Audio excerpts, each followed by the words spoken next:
Bonjour et bienvenue, nous allons tenter au cours de cette vidéo de mettre en place l'interactivité sur le bouton Burger qui permettrait de faire apparaître le menu de navigation. Alors pour ce faire, on va reprendre donc la page utilisée jusqu'à présent, c'était ce fichier là en fait. Alors ce qu'on va faire, on va centrer le titre. Donc ce titre qui fait partie du header, je pense que ça doit être un H1, c'est un H1, alors il a même une classe titre projet, donc on peut le cibler de plusieurs manières. Donc moi je vais le cibler de cette manière là, le H1 du header,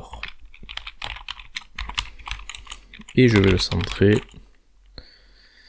Je vais même lui mettre un padding top pour le descendre un petit peu. Voilà, et je vais lui mettre la couleur blanche. Et tant qu'à faire, du Arial. Alors au passage, si vous voulez que le Arial s'applique à tout le corps de la page, à tout le texte de la page, vous pouvez appliquer le font family directement à la balise body. Ça, tout le texte de la page est en Arial.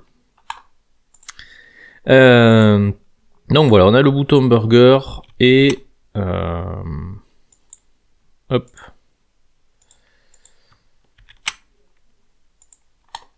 Nous avons juste en dessous du bouton Burger le nav. Ça c'est important de conserver cette structure là. Ce nav, menu mobile, on l'avait fait disparaître pour une raison de praticité parce qu'il nous gênait. Donc on avait dû le mettre en display none, donc on va retirer le display none et on va le mettre en forme. Alors on va lui mettre une largeur hauteur à ce menu et surtout on va le positionner parce qu'il est censé être à l'extérieur de l'écran et en cliquant sur le bouton il revient par la gauche. Donc on va le positionner de manière fixe. Alors on va lui mettre un left 0 pour le moment et un top 0. Donc il est à 0 du haut et de la gauche de l'écran. On va lui mettre une autre, alors peut-être un arrière-plan pour commencer. Background. On va lui mettre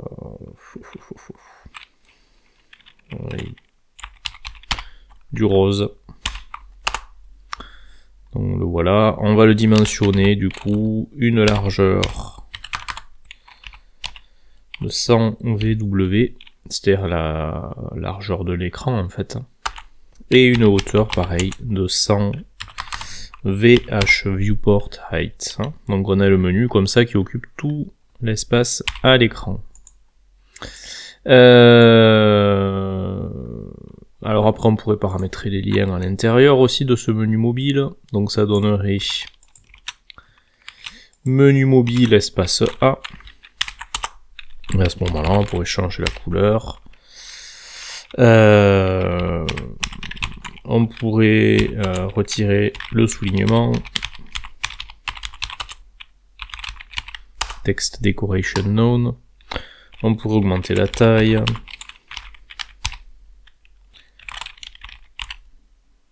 etc. etc. J'aurais pu mettre un bouton pour fermer, bon c'est pas très grave. Donc voilà, en tout cas, on aurait ce menu-là. Alors effectivement, là, il gêne, ce qu'on va faire, on va le mettre à l'extérieur de l'écran. C'est-à-dire qu'on va lui donner un left non pas de 0, mais en négatif de la valeur de sa largeur. Donc c'est-à-dire que si là, il fait 100 VW, je lui mets un left de moins 100 VW. S'il avait une largeur de 300, j'aurais mis un left de moins 300 pixels.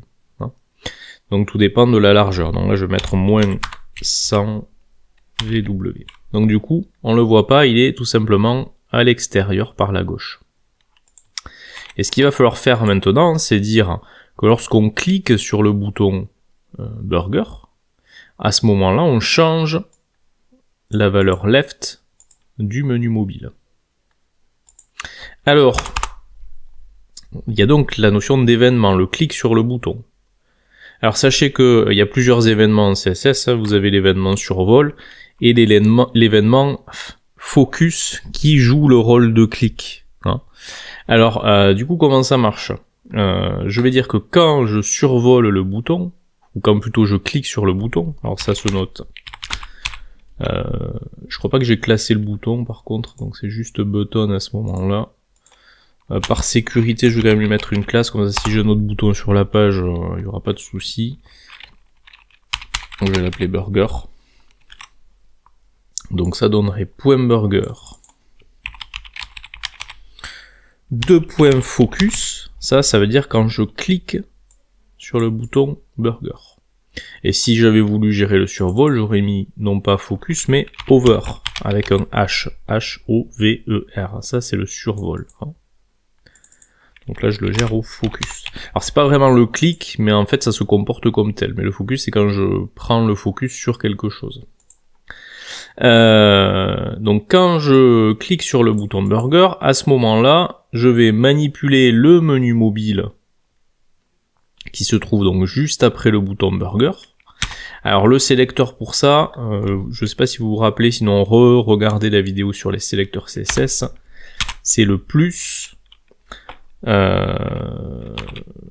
nav. Donc ça veut dire que je cible la balise nav qui se trouve directement après le bouton burger. Et directement après le bouton burger, donc c'est ce nav là que je cible. Alors j'aurais pu mettre à la place de nav point menu mobile, puisque c'est le nom qu'on a donné à la nav, ça revient exactement au même. Mais c'est le plus dans ce cas-là qui est important. Je cible le menu mobile qui se trouve directement après le bouton burger. Et à ce moment-là, qu'est-ce que je lui applique? Ben, normalement, je suis censé avoir le menu qui revient à l'écran, c'est-à-dire un left qui revient à 0. Donc c'est tout bête, mais là, regardez, je vais cliquer sur le bouton burger et le menu revient. Donc je le refais, je clique, le menu revient. Je clique, le menu revient. Et vous voyez qu'il n'y a pas d'animation par contre. C'est instantanément revenu en left 0. Donc, ce qui peut être intéressant de faire si vous voulez que le menu arrive avec une animation, c'est en plus de ça d'appliquer une transition sur notre menu mobile. Donc pour ça vous vous mettez sur menu mobile, ici, et vous appliquez la propriété transition, donc qui sert à créer une animation. Vous dites sur quelle propriété vous souhaitez créer une transition, donc une animation. Moi c'est sur la propriété left, c'est elle que je redéfinis, donc left. En combien de temps vous voulez que la propriété left passe de -100 à 0? Bah, je vais dire en une demi-seconde, 0.5 s, 0.5 secondes. Et de quelle manière? Donc vous avez un linéaire qui se note linéaire. Donc c'est-à-dire qu'il n'y a ni accélération ni décélération. Is-in qui correspond à une accélération, c'est-à-dire qu'on part doucement et on accélère. Is-out qui correspond à une décélération, c'est-à-dire que ça arrive vite et puis hop, quand ça arrive au bout, ça décélère. Je pense que c'est ce qu'on va utiliser en l'occurrence ici. Donc maintenant, regardez, si je clique sur le bouton burger, hop, on a une animation, aussi bien pour l'arrivée que pour le départ. Oui, parce qu'il suffit que je clique n'importe où ailleurs, pour à ce moment-là ne plus être en focus sur le bouton, et du coup, on repasse à un left de -100. Donc ça gère en plus les deux aspects. Si vous cliquez sur le lien, bah à ce moment-là, c'est le lien qui se joue, c'est-à-dire que ça change la page. Ou ça vous repositionne sur un emplacement de la page. Donc voilà tout simplement comment mettre en place un menu mobile animé exclusivement en CSS. Donc vous aurez à gérer le focus sur le bouton et donc repositionner tout simplement le menu mobile et lui appliquer une transition pour que l'animation se fasse. On se retrouve très bientôt pour la suite des notions CSS.